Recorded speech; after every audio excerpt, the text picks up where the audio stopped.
আসসালামু আলাইকুম ওয়া রাহমাতুল্লাহি ওয়া বারাকাতুহু। আলহামদুলিল্লাহি রাব্বিল আলামিন ওয়াসসালাতু ওয়াসসালামু আলা সাইয়্যিদিল মুরসালিন ওয়া আলা আলিহি ওয়া সাহবিহি আজমাইন, আম্মা বা'দ। প্রিয় দর্শক শ্রোতা ভাই বোনেরা, বাংলাদেশি বাংলাভাষী বন্ধুরা, মুমিন মুমিনা মুসলিম মুসলিমা ভাই বোনেরা, স্বাধীন বাংলাদেশের অকুতোভয় সৈনিকেরা, ঐক্যবদ্ধ মুসলিম জাহানের সদস্যরা, ঈদের বিরতি শেষে আজকে আবার আপনাদের মুখোমুখি হয়েছি। ইনশাআল্লাহ আমরা কখন প্রোগ্রাম করব আজকে সেই ঘোষণা দেব। সমকালীন কিছু বিষয় নিয়ে কিছু কথা আপনাদের সামনে রাখব, কোরআন সুন্নাহ থেকে, ইতিহাস থেকে। কয়েকটা স্লোগান দিয়ে নেই আগে।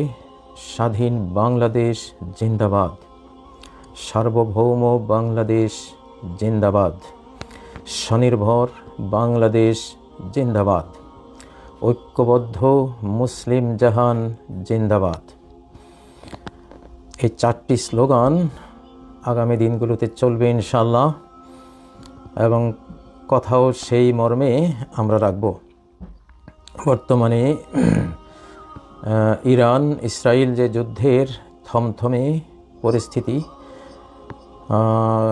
কিংবা বলা চলে তৃতীয় বিশ্বযুদ্ধের চলমান প্রাথমিক পর্ব, এটা কিন্তু তৃতীয় বিশ্বযুদ্ধ, এটা বিশ্বযুদ্ধ। কারণ যুদ্ধটি এখন আর একটা রাষ্ট্রে সীমিত নেই। এই যুদ্ধ ছড়িয়ে পড়েছে ইসরায়েলে, ফিলিস্তিনে, লেবাননে, সিরিয়ায়, জর্ডানে, ইয়ামানে এবং ইরানে, এবং এর সাথে জড়িয়ে আছে আমেরিকা, ইউরোপের ব্রিটিশ, ফ্রান্স, জার্মান। মুসলিম বিশ্ব পুরোটাই আমাদের এক উম্মাহ। আমাদের এখন থেকে এটাই হবে ইনশাআল্লাহ। একটি দেশ আক্রান্ত হওয়া মানে 57টি রাষ্ট্র, গোটা মুসলিম জাহান আক্রান্ত হওয়া, এবং সারা পৃথিবীর ছড়িয়ে ছিটিয়ে থাকা সর্বত্র প্রতিটি মুসলিমের আক্রান্ত হওয়া, এটাই হবে। এটাই আল্লাহ চান, তাঁর রাসূল চেয়েছেন, এটাই কোরআন বলে, এটাই সুন্নাহ বলে, এটাই আমাদের ইতিহাস বলে। এই যুদ্ধে রাশিয়াও জড়ানো আছে, চীনও নীরবে জড়ানো আছে। তাহলে এটা তো বিশ্বযুদ্ধই।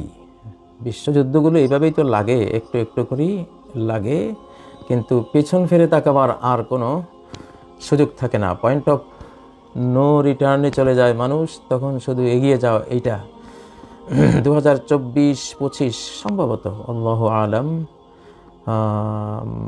পারমাণবিক যুদ্ধের বছর খুব সম্ভব। বিশ্বকে একটা পারমাণবিক যুদ্ধের ঝুঁকিতে ফেলে দেওয়া হয়েছে অলরেডি। সবচেয়ে ভয়ঙ্কর পারমাণবিক যুদ্ধের ঝুঁকিতে হলো ভারতীয় উপমহাদেশ। তো এইটা আমাদেরকে মাথায় রাখতেই হবে। এই যুদ্ধ, যেটা আমরা জানি, নুআইম ইবনে হাম্মাদের একটি হাদিস আমি বারবারই আপনাদেরকে শুনিয়েছি, যে ইমাম মাহদী আলাইহিস সালাম আসবেন না যাবত হাত্তা ইউকতালা সুলুস ওয়া ইয়ামুতা সুলুস ওয়া ইয়াবকা সুলুস। বিশ্ব জনসংখ্যার 1/3 খুন হয়ে যাবে, নিহত হবে, অর্থাৎ সরাসরি যুদ্ধে শেষ হয়ে যাবে। 1/3 যুদ্ধ পরবর্তী পার্শ্ব প্রতিক্রিয়ায় বা মহামারীতে বিভিন্নভাবে শেষ হয়ে যাবে। ওয়ায়াবকা সুলুস, 1/3 থাকবে। সেটা আমরা থাকবো নাকি আমরাও চলে যাব, অসুবিধা নেই। নদীর এই কূল বলে ছাড়িয়া নিঃশ্বাস, ওই কূলে সকল শান্তি আমার বিশ্বাস, তাই না? ওই কূলে, নদীর ক্ষেত্রে সেটা বাস্তব হতে পারে, না হতে পারে, কিন্তু দুনিয়া আখিরাতের ব্যাপারে মুসলিমদের জন্য এটা সত্য। ওই কূলে সকল শান্তি আমার বিশ্বাস।